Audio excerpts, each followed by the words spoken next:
కడప నగరంలోని పాత రిమ్స్ ఆవరణంలో ఉన్న బీసీ భవన్ నందు ఆదివారం ఆంధ్రప్రదేశ్ రాష్ట్ర నాయి బ్రాహ్మణ సంక్షేమ సంఘం ఆధ్వర్యంలో కడప జిల్లా వివాహ పరిచయ వేదికను ఏర్పాటు చేశారు.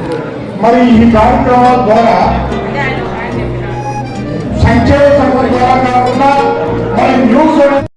నాయి బ్రాహ్మణ సంక్షేమ సంఘం నాయకులు ఈ సందర్భంగా మీడియాతో మాట్లాడుతూ, స్వామి సేల్ ట్యాక్స్ ఆఫీసర్గా రిటైర్ అయ్యాను 2015-11లో.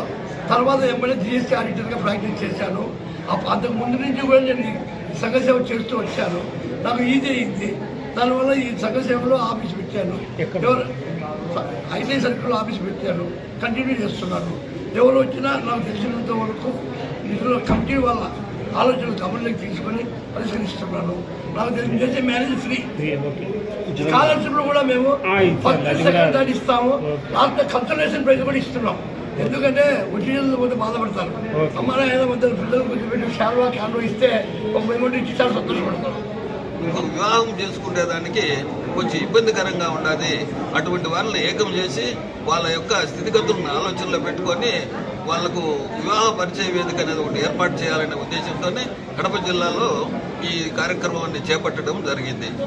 తగినటువంటి వివరాలను తీసుకొని ఇంకా ముందుకు పోయే విధంగా ఈ సభను ఏర్పాటు చేయడం చాలా హర్షదీయకరమైనది.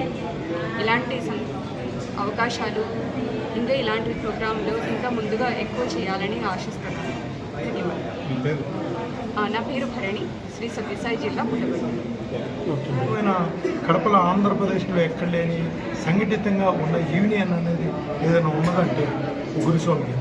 కాబట్టి వాళ్ళు వివాహ పరిచయం అంటే ఇది 2-3 లక్షలు ఖర్చు అయినా కూడా వాళ్ళు ముందుకు వచ్చి చాలామంది పేదవాళ్ళు వీళ్ళందరూ ఉంటారు. వాళ్ళందరికీ ప్లాట్ఫామ్ ఉండదు.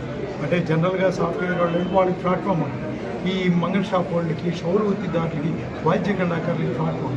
కాబట్టి వీళ్ళందరూ ప్లాట్ఫామ్ మీద తీసుకురావడం ఇవాళ నేను పొద్దునుంచి చూస్తున్నాను. చాలా అద్భుతమైన రెస్పాన్స్ రాయలసీమ నుంచి రావటం. అందరూ దాదాపు ఇవాళ 300 అప్లికేషన్లు వచ్చినాయి. దాదాపు ఎక్కువ మంది మనం ప్రాతినిధ్యం జెంట్స్ది, అబ్బాయిలది పెరిగింది కానీ అమ్మాయిలది కూడా పెరగాలి. దాదాపు 150 దాదాపు వచ్చింది. కాబట్టి ఈ ప్రోగ్రాము సక్సెస్ అయినందుకు వారికి, వాళ్ళ టీంకి నేను రాష్ట్ర లీడర్గా ధన్యవాదాలు తెలుపుతూ థ్యాంక్ యూ వెరీ మచ్.